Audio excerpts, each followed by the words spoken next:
So, Renato, how screwed is P. Diddy? Uh, it's complicated. I'm Renato Mariotti. I'm a former federal prosecutor, a practicing lawyer, and a legal analyst. And I'm Asha Rangappa. I teach national security law at Yale University. I'm a former FBI special agent, and I'm a legal contributor for ABC News. And we're here to help you understand topics that can't be boiled down into a soundbite or a tweet. Well, hoo boy, we had big legal news last week. Not Trump. Yeah, I mean, candidly, a bigger superstar in many ways, right? P. Diddy was huge. I mean, a lot of people could have criticized his rap game, but obviously here, this is much bigger than that. I mean, this is, I'd say, activity that is really heinous and depraved, and an interesting, a bit unusual indictment coming out of the Southern District of New York. Yeah, let's talk about the legal theory because I'm interested in it because they charged. So he's accused of basically being involved in sexual assault, kidnapping, uh, bribery, obstruction of justice, like all these kinds of things. But they are also charging this as a RICO violation. And I That know that this is sort of a new trend. It seems like. Yeah, I mean, to me, the indictment, Asha, that really came to mind is the R. Kelly indictment, also out of New York, the Eastern District of New York, but of hip hop artist who was engaging in sexual exploitation, different but similar, but in a similar vein to P Diddy, and both of those cases were trying to criminalize behavior that occurred mostly outside of New York, particularly out of New York City, outside of New York City. If you look at the P. Diddy indictment, you'll see a lot of California statutes that are cited. And the RICO was originally conceived as a way of charging like La Cosa Nostra, like the Italian mafia, and other organized criminal organizations, street gangs, and so forth, where you have a criminal organization that you could essentially hold the kingpins responsible for the activities of all these minions who are committing mostly state crimes, because murder and rape and assault and all attempted murder are all state crimes, and that was a way of rolling all that up. And so what they've done here is use this as a way of charging in New York violations of California state law, which we see throughout the Diddy indictment.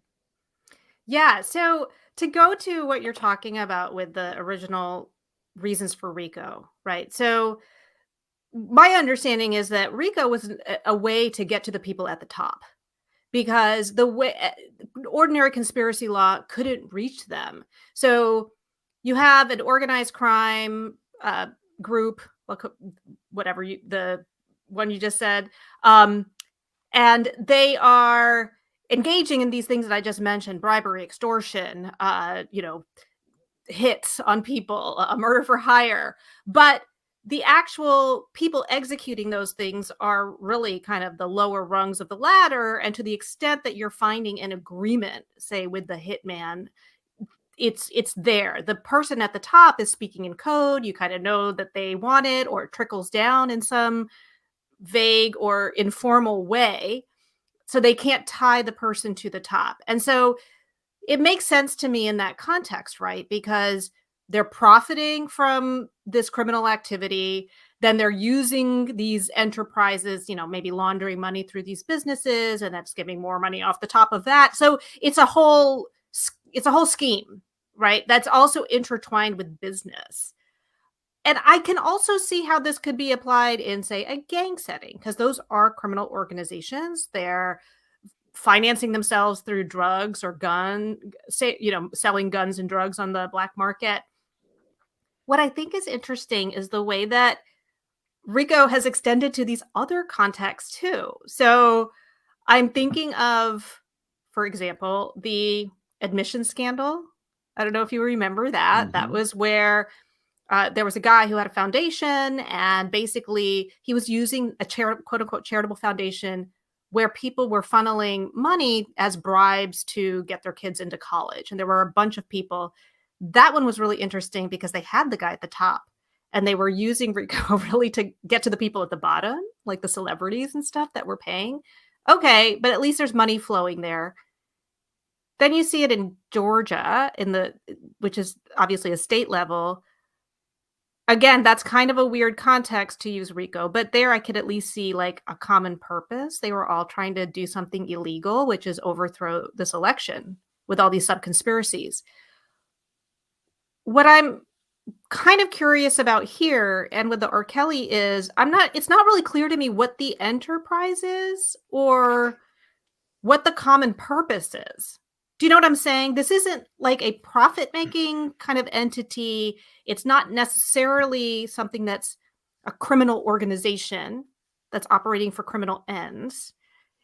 It's just sort of like, well, he has a business and he hangs around with an entourage of people, and then they were doing these illegal things. Yeah, and you use a key term there, Asha, enterprise. That's the term that you actually have to prove up in the RICO context. And like you said, in the context of a street gang even, or the Italian mafia or something, it's understandable what the enterprise is. It's this criminal organization where the people at the very top don't know about every hit that's placed, but it's essentially functions as almost like a hierarchical organization. And so, that makes sense in that context. Very odd in this context. And I think that in the R. Kelly case, I mean, they did not mount a very good defense.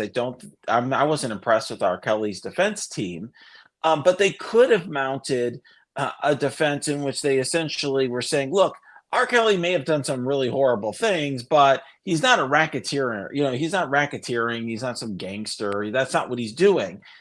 The problem for R. Kelly is similar to the problem here.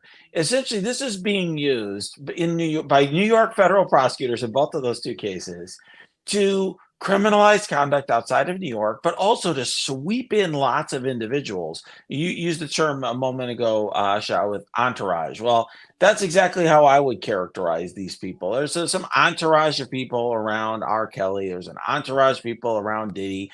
They're famous. They're rich. Of course, people want to hang around with people like that.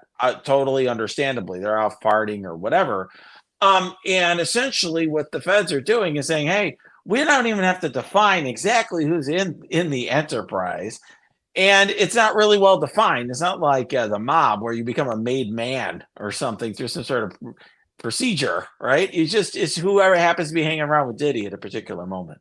Yeah. I mean, the Justice Manual or the statute actually says an enterprise is defined as including any individual, partnership, corporation, association, or other legal entity, and any union or group of individuals associated in fact, although not a legal entity. So that's pretty much like a bunch of people hanging out together, like, which, I mean, you could construe it that way, right? And here in the indictment, what's really interesting is they're using the enterprise as his businesses, but also the entourage. And then they say that the purpose, and they call all of this the Combs enterprise. And they say that the purpose of the enterprise was to preserve, protect, promote, and enhance the power, reputation, and brand of Sean Combs. And to me, this is sort of it seems like the heart of their RICO charge, because this is exactly what they did in the R. Kelly case, which is he's using the criminal activities, which were the bribery, the paying off, enriching people, concealing them, all of that stuff was all surrounded by, was all kind of in service of protecting and promoting the celebrity's image. It's just a really interesting theory to apply the racketeering statute in. And if this works, because it sounds like this is kind of a new model, it basically puts like all celebrities on notice. Because really, I mean, who isn't like if they're doing any kind of criminal activity where their entourage might be involved, I mean, I guess it could be a RICO. Yeah, well, with great. violation. Yeah, great point. I mean, I would just say, it's done. RICO is rarely charged by prosecutors. I'll just say that because it's very cumbersome and difficult to prove and a pain in the butt to actually explain to juries at trial. Usually, you use conspiracy or a fraud scheme or something like that to connect up a lot of different activities and people together and lump them in on one count. And but the issue, the reason you use RICO is either you're, let's say, a prosecutor in New York who wants to charge stuff happening all over the country. I'm sure there's some prosecutors in California who may have wanted to charge this case and may have been better positioned to do so. But separately, where there's not an explicit agreement or you really can't prove up an agreement, it's a way of sweeping in people into something and sweeping in all sorts of activity. And I will tell you, it does not always work for the feds, Ash. I mean, there was one case that I can think of particularly where Main Justice charged a bunch of traders at a trading desk at a big bank, all with a RICO enterprise, and it did not fit at all. I mean, they got it not guilty on that count because I'm sure the jury's like, these people are a bunch of bankers at some big bank. They're not like racketeering or whatever. Charge them with fraud or whatever they actually did. And I think here, I mean, that is a way you could attack this. But I think in the R. Kelly case, and again in this case, part of what's actually going on here is that the prosecutors know that the jury's going to hate this guy. They're going to hate what he's doing, whether he's guilty or not technically of some particular counts. And so really, I think part of what happened here. I mean, to me, the other takeaway I would take from just a first glance at this indictment, Asha, is very low specifics.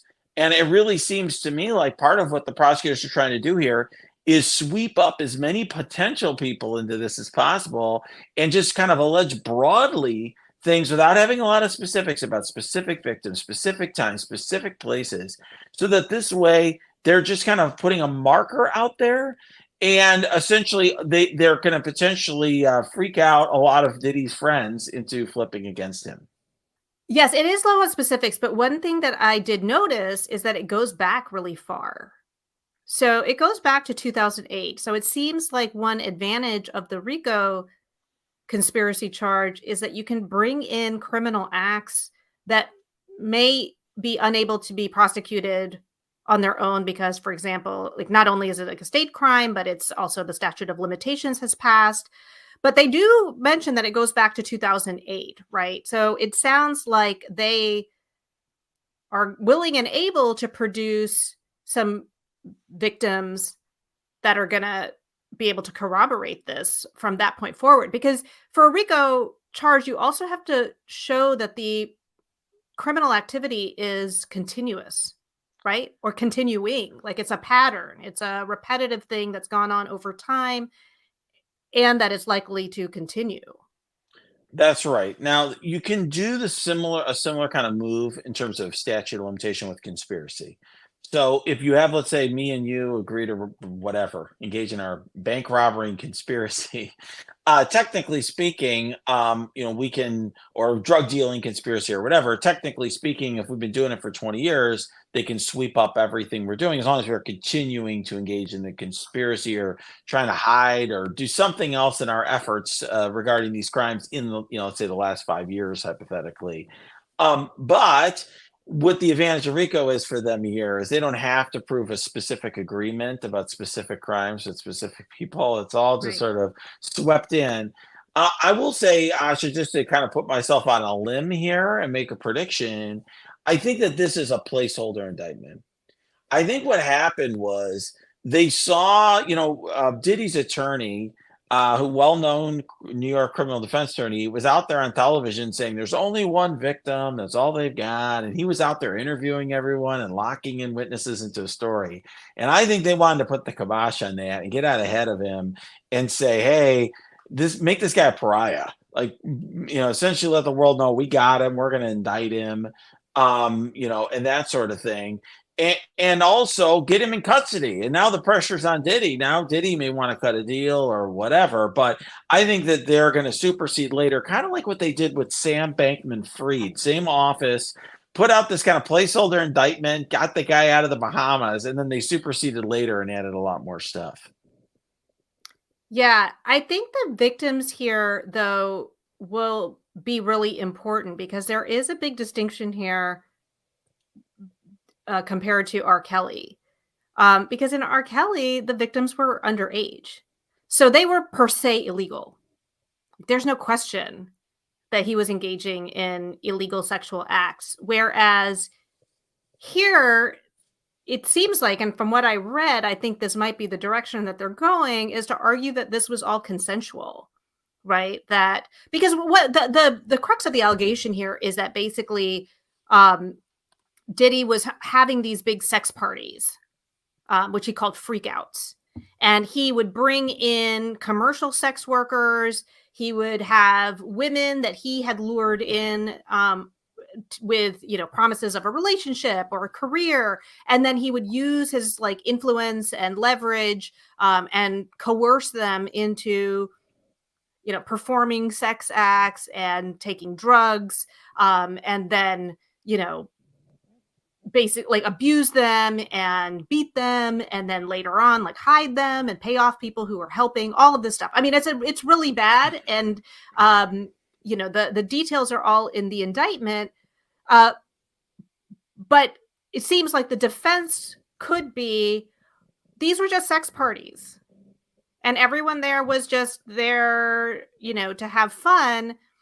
And to go back to the RICO thing, what does this have to do with the price of milk? Like, what does this have to do? Like, in other words, you're basically taking, not only are you criminalizing stuff that we believe is consensual. So I'm acting as a defense lawyer here, but you're kind of now tying this to some enterprise or a big like scheme, and these were just parties that we were having every now and then, and it was all consensual. Right. I mean, I agree. I agree with what you're saying in terms of what the defense argument's going to be. I mean, I'll say this as somebody who's a criminal defense attorney in the midst of a defense criminal trial against the Justice Department right now. Yes, that is exactly what the theory is going to be. It's going to be even more pointed than that. I mean, these people were professional sex workers, at least I believe that was alleged in the indictment. So essentially, the argument's going to be from the defense. These people are pros. Of course, they want to work with Diddy because working with Diddy and being involved in these sex parties, they might meet all sorts of rich and famous people who wouldn't want to be at a Diddy sex party. Like this is just, of course he's an extravagant guy. Of course he's doing over the top things. He's P. Diddy and he's famous and he's a crazy rapper or whatever. That's not a crime, ladies and gentlemen. Yes, it's sordid. Yes, it's this. Yes, it's that, and so on. But it's not a crime, and it's certainly not some sort of racketeering scheme. And that's why I actually think if you could have charged us maybe in California with more straightforward crimes, it would be stronger. But I will say this: why not charge it in California? Because the prosecutors in the Southern District want to rush ahead of the people in California, just like the prosecutors. So this is just a turf war. This is a turf war. Okay. Oh, yeah, just like the EDNY prosecutors rushed ahead of the prosecutors in Chicago, who brought their own indictment, much stronger indictment, candidly, weeks later. But it was just they wanted to be the ones to do it.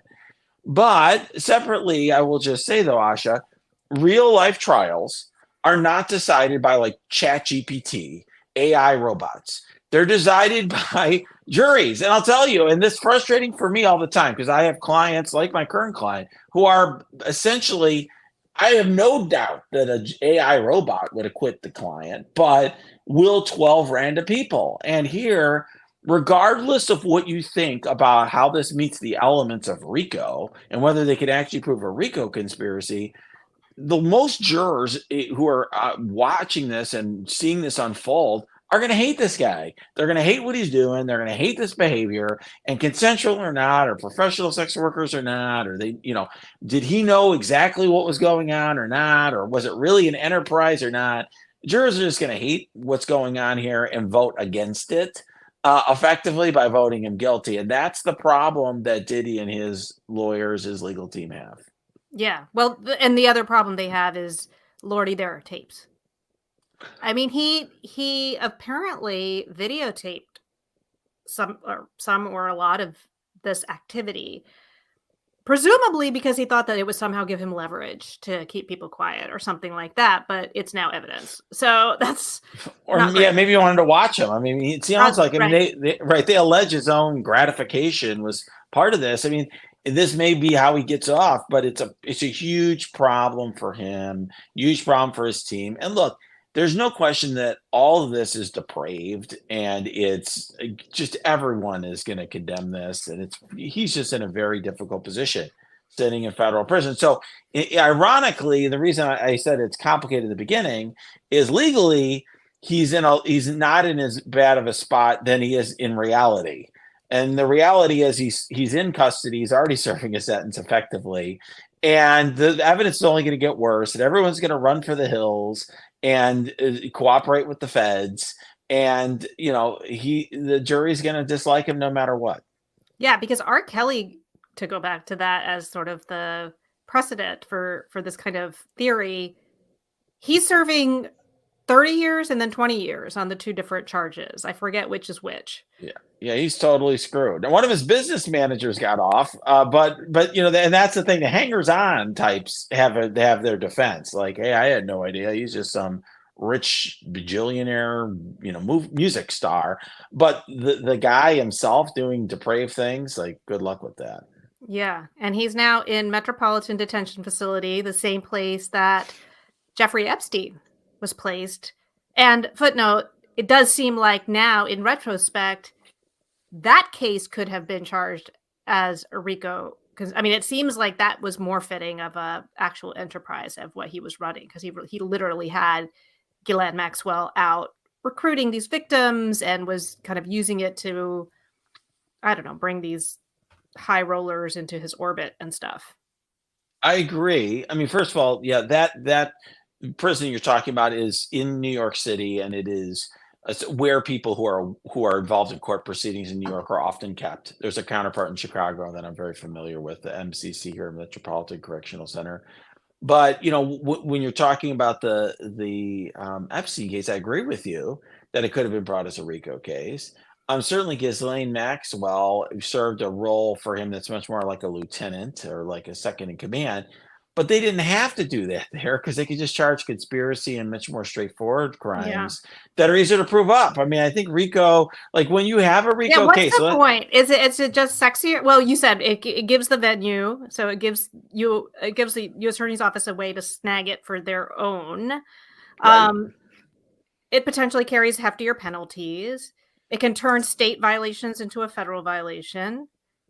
Right. It can bring in old conduct, but the other side is that it's a very unwieldy statute that kind of doesn't necessarily fit very easily into these types of or into all these new contexts. Right. Like if you're a conservative, I don't mean politically conservative, but if you're a careful, considered prosecutor, you rarely charge RICO. The usual context is street gangs that are committing murders, because murders are state crimes and they're very rigid organizations. And everyone, it's a way of holding the ringleaders of the gang responsible for all of these murders that have been committed often by underage individuals. But something like this, usually, I mean, you can find ways to prosecute this federally for something else that fits better and is much easier and more straightforward to prove, as we might see in a different indictment in a moment.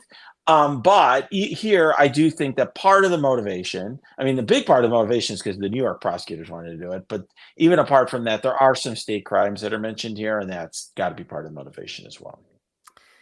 It'll be interesting to see what happens. Indeed. Okay, Renato, since we don't have a lot of big Trump case news lately, so we've been kind of diving into some of these other cases that have been coming up. And one big one that dropped a little over a week ago, and I've only just now had a chance to dive into it, is this indictment against two individuals involved in what was called the Terrorgram Collective. And it's kind of, it's a very disturbing and I think promising indictment, in my opinion, given the threat of domestic violent extremism that's on the rise here in the United States. Yeah, I gotta say, Asha, this didn't get a ton of press, not as much as I think it deserved. I agree. Um, it- yeah, if I wasn't really keyed in on legal news, I don't think that I would have read this indictment. But it is striking. A terrorgram is a combination of two words, terrorism and Telegram, which is an app many of you may have used. I've used it before, where you communicate privately with people in a kind of form of text messaging that is ephemeral, that does not last or stay for a long time, but it is used sometimes by people involved in criminal activity. Telegram and Signal are both used for that purpose at times. But essentially, this is a group, it's a white supremacist group that was pushing and encouraging violence against people who supported racial integration, racial equality. And so they actually were targeting, for example, a United States senator, a United States federal judge, a United States attorney, all because they were either people who are minorities, people of color, or they were people who had values that were supportive of a racial equality. Yeah. So let's bookmark two things that you just said. So first, there that you highlighted. First is Telegram, and I think it's worth pointing out how Telegram is a little bit different than other social media platforms. And I just wrote a piece for Cafe a couple of weeks ago on the arrest of one of Telegram's founders, um, Pavel Durov.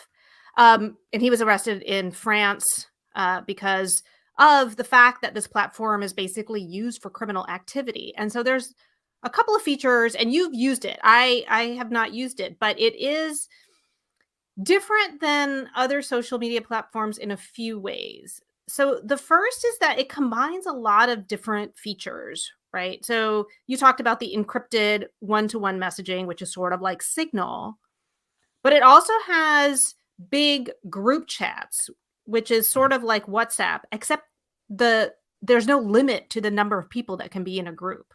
So in WhatsApp, for example, I think there's a limit of like 1,249 or something like that, but there's no limit, and you can forward messages from one group to another. So you can actually, amplify something very, very quickly to huge swaths of people. This is, cause problems in many countries because like a rumor can spread and you can have mob violence before like police can respond to it. And then there's also channels, which are sort of broadcasting channels where the owner of a channel can produce content and videos that other people can watch. And there's also no limit to the number of people that can be subscribed to a channel. So it almost seems like it's Signal, WhatsApp, TikTok, and Facebook all combined and with almost zero content moderation. Yeah, well, the content moderation is, I think, a big decider. I view it, I mean, I've used Telegram. I view it as similar to Signal. I think Signal has a lot of the same features. It has not gotten closed out by the French authorities in the same way. But I think one of the problematic elements of both of those platforms is, I mentioned ephemeral. They do not only are they encrypted, as you mentioned, but it's easy to set disappearing messages, and that's a very attractive feature. And I know, and I will just say, as somebody who does a lot of work helping companies deal with regulatory issues that are non-criminal, the US regulators are really tamping down on this as well, Signal and Telegram, because, if you're like the SEC, for example, you don't want companies that you regulate to have their employees using disappearing messages. Like, that's very concerning and problematic. But of course, can be used to facilitate violent extremism, and it was, by the way, I think it was at Signal or Telegram. One of them was used by January 6th attackers as well, if I recall correctly. Yeah, they were using Signal, I think. Similar. Yeah. So this platform was being used, and I think what's another thing that's happening here because of the huge number of people that this can reach, because they were not just doing the one-on-one communication, they were putting videos on these channels of how to build bombs, of how to sabotage critical infrastructure. Like, it was like how-to manuals. And they were encouraging, this was a global radicalization effort. This was drawing on white nationalist ideology. And it wasn't just targeting people who were, you know, in favor of racial equality. I think you have to kind of know a little bit of the history of white nationalist ideology to understand what they're doing here. They're trying to promote accelerationism, which is the idea that it has its origins in a book that was published in the 1950s, I think, called The Turner Diaries. This is a fiction book that's sort of the Bible for white nationalists. And basically, it depicts a person who is fighting for white nationalists who are now involved in a race war with the federal government. And their goal is to overthrow the federal government. They're going to deport all the immigrants. They're going to hang all the leftists and the communists and Black people, and they're going to establish this white utopia. So the goal is to instigate this race war. This has become the blueprint of white nationalists. That this is how, like, the political system is corrupt. It's catering too much to, you know, immigrants, Blacks, Jews, liberals, whatever.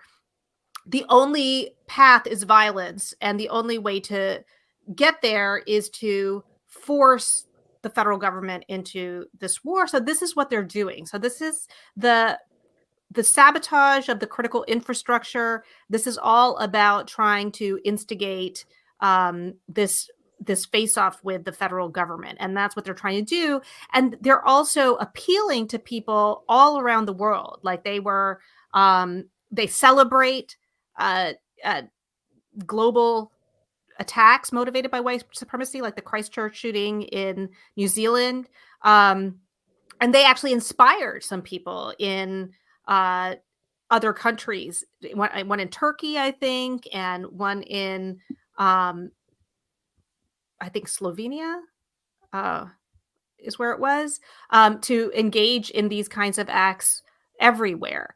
And in that regard, it was like almost exactly like ISIS.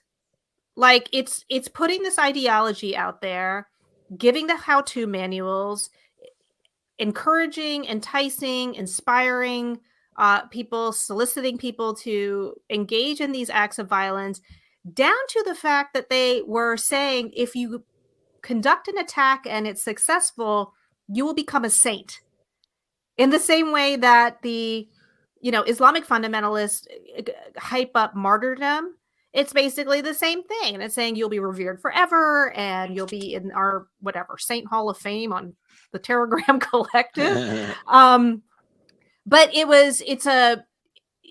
it's acting as like basically a proselytizing mission, very similar to the way that, you know, we have seen international terrorist organizations. And that's what I think is really striking, Renato, about this, is that this is the Justice Department finally addressing this as a transnational ideology that is that has like mass impact, as opposed to the way that it's typically treated white nationalist crime in the United States, domestic terrorism, which is as these lone wolf things.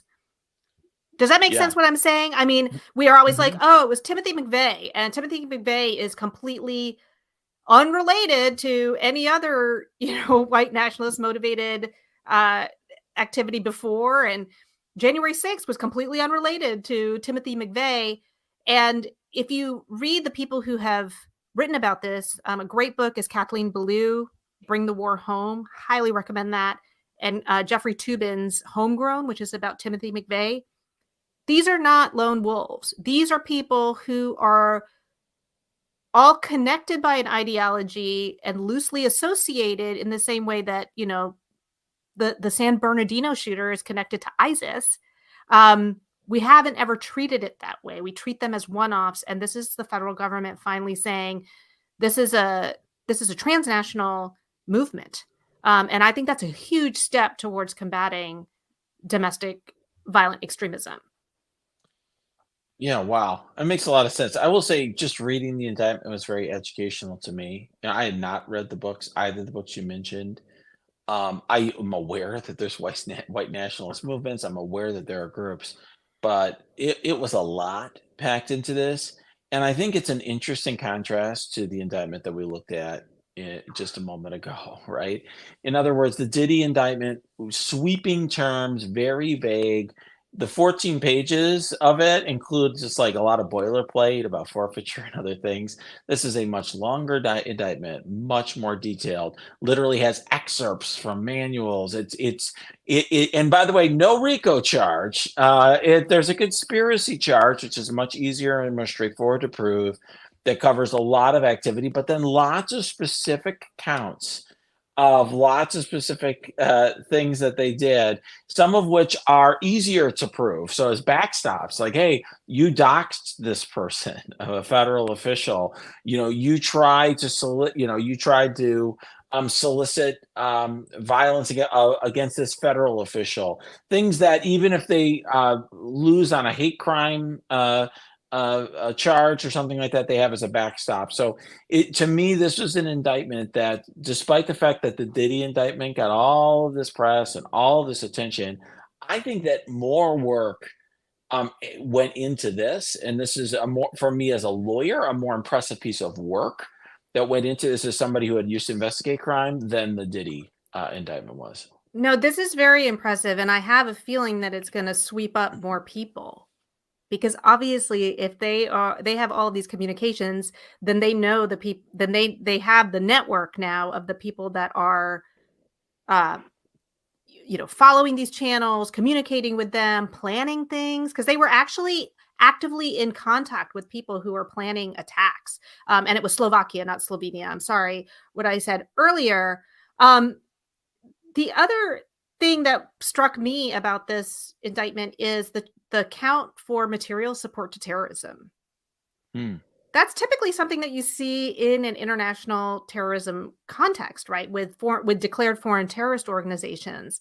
And it looks like the British government had declared the Terrorgram collective as a transnational terrorist organization, which I think gave the Justice Department the green light to use this tool that they would otherwise use for ISIS, Tamil Tigers, Hamas. They can use it in this context. Again, a real step forward, because typically these white nationalist groups, because these people were located in California, they're here. I mean, they're communicating worldwide. But as you know, Renato, it gets very, very tricky investigating domestic violence extremism, because it is adjacent to, free speech and political speech. Now it's actually kind of merged with at least part of a major political party. So it becomes very dicey to really investigate this. What will be interesting to see, and I don't think the Justice Department will go this far with other international terrorist organizations, at least ones that we have designated as officially as foreign terrorist organizations, FTOs. The Justice Department is allowed to use certain tools like FISA to intervene in to begin investigations, and insert themselves much earlier in the kind of plotting process, right? The idea is that you want to get in left of boom, right? You want to get in as far left of boom as possible. You know the term left of boom? No, I don't. So let's explain it Yeah, to left. our listeners. Okay, so there's the boom, which is the explosion. Okay, the bomb, the terrorist attack. And if you're imagining a timeline which goes from left to right, the before time, the boom happens, then the after time. the idea is that law enforcement wants to intervene as far left of boom as possible. What tools like FISA do, so FISA is the Foreign Intelligence Surveillance Act, it allows for things like electronic surveillance even before there's evidence of actual criminal activity, because you want to disrupt it really, really early. Okay. And so Sure. we don't want to wait for, the 19 hijackers to have their plane tickets and, they need the overt act before they can, at that point, it could be too late. So you want to intervene. We don't allow using those kinds of tools with domestic groups because it interferes with free speech issues, right? So if you have, say, the Proud Boys or the KKK, even if they're hanging around and burning crosses or marching around with their dumb camo uniforms and saying awful things, you can't start surveilling them until they cross some threshold where you believe that they are actually conspiring in criminal activity, which brings you further right. It might still be left of boom, but it's going to be further right. And this is what happened with January 6th. There was chatter, they could see things on social media, but it was like if they intervene too early, it looks like they're trying to censor or you know, whatever. They're trying to shut down political activity. I think it's just going to be a really interesting thing to see, how are they going to use, now that they're kind of acknowledging that this is transnational, that that there's critical infrastructure being targeted. Are they going to begin to try to use some of these tools that we use in the international context in this context? Or are they going to continue to try to observe this, waiting until they actually unambiguously cross this line before intervening? I think that is really the heart of the question when it comes to whether we can effectively counter domestic violent extremism, which is, by the way, the biggest threat right now that we face in the United States. Very interesting. I mean, my read on it as somebody looking at this indictment is that they're not there. They're very careful in this indictment. And I talked a moment ago about the backstop. I thought the speech issues, the First Amendment issues, are why they did that. Like, Mhm. even if there's some challenge to these hate crime statutes, we still have all these backstops in there. And so I think they're being careful, they're being cautious, but they're clearly not a step ahead. We're seeing more and more white supremacy and white supremacist ideology that is fueling violence not only in the United States but around the globe. And they may need to take more aggressive steps. And sadly, I think what we saw, you used 9/11 as an example. That was an example of people not taking an aggressive posture towards a particular form of terrorism until there was a major tragedy, Yeah. and it may unfortunately, the government may not take any steps until another major tragedy occurs in this context. Well, like I said, I do think they took a big step in kind of acknowledging this as an interconnected network that is transmitting an ideology, encouraging lone wolf attacks that are all in service of like a bigger purpose, which they haven't done. One thing that I thought was not there, which could have been maybe. I mean, when we're talking earlier about RICO, could have been used in this context. Um, they didn't charge them with something like seditious conspiracy, Mhm. which could have potentially applied under these facts, I think, because they're quite explicit about the idea that their goal is to, accelerate this race war and bring down the existing system and essentially overthrow the United States. And, they did, when they brought the January 6th prosecutions for Proud Boys and Oath Keepers, they did charge seditious conspiracy.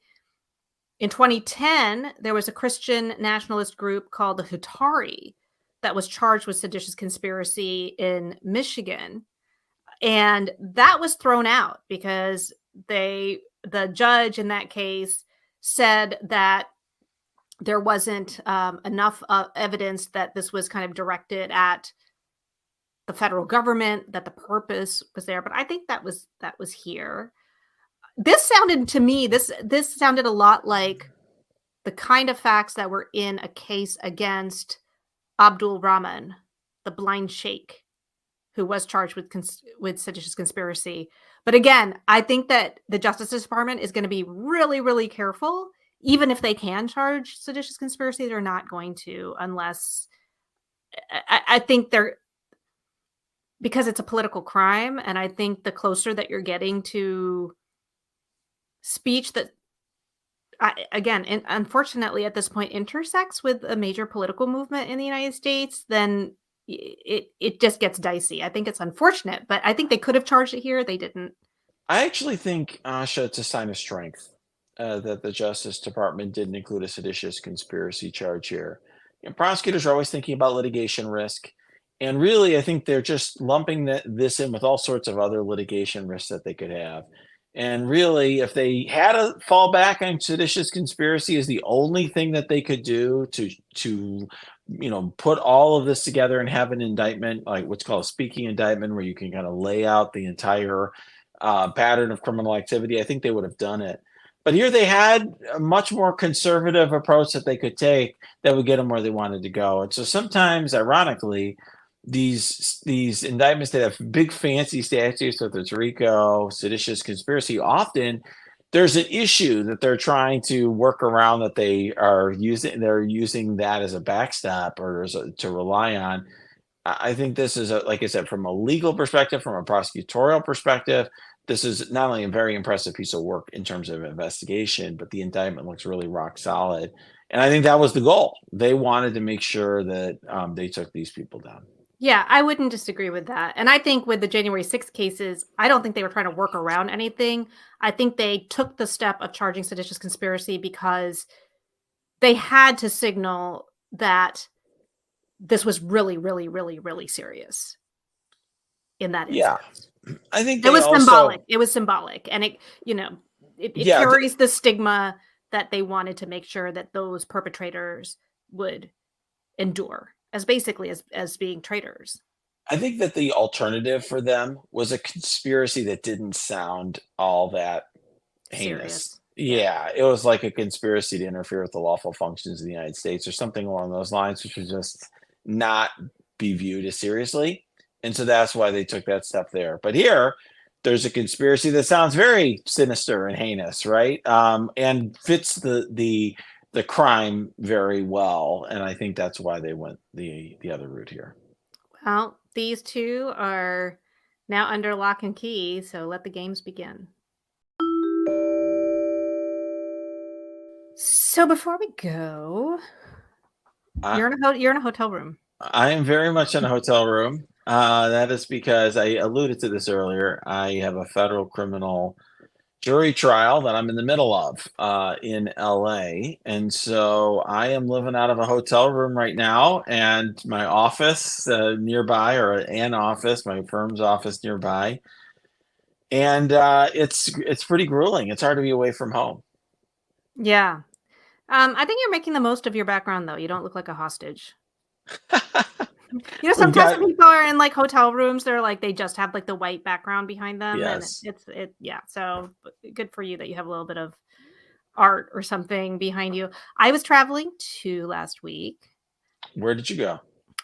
So I went to DC for work. And then I went to Tulsa, Oklahoma. Nice. Wow. Yeah. Tulsa. What were you doing there? I was giving a talk to the women's law section of the Oklahoma Bar Association. Okay. And it went great. I was able to tool around Tulsa a little bit.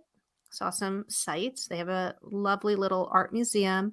And I also went down to the Greenwood district, which is, speaking of white supremacy, that was where the Tulsa race massacre happened in 1921. Wow. And Black Wall Street, right? Black Wall Street, 34 square blocks burned to the ground, and then, nobody ever heard about it again, I guess, until 2021, when there was like a small article about the 100 year, commemoration. And I think then news organizations started picking it up and people became more conscious of it. But I highly recommend, I picked this book up and I'm reading it now called The Burning. I'm like halfway through because I know nothing about this.